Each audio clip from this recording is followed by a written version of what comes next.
আর কয়েকদিন পরেই সরস্বতী পুজো।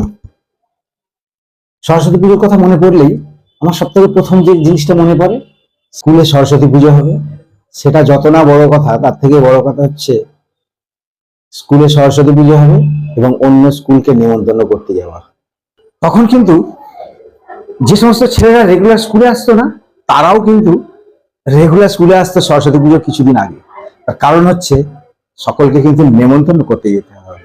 সেই সময় কিন্তু পিটুইটারি গ্রন্থি সকলেরই সক্রিয় ছিল।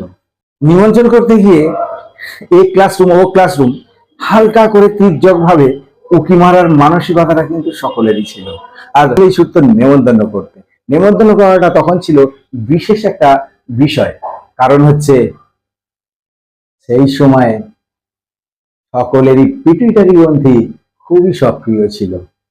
তার মধ্যে আবার কিছু বাছাই করা স্কুল ছিল, যে স্কুলগুলোতে নিমন্ত্রণ করতে যাওয়ার একটা ক্রেজ ছিল।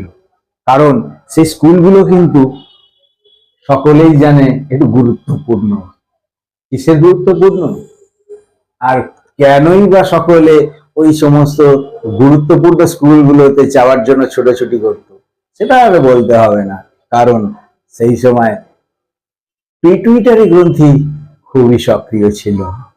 যে বছর প্রথম নেমন্তন্ন করতে যাওয়ার দলে ঢুকলাম, সেই বছরটার কথা কিন্তু আরো গুরুত্বপূর্ণ।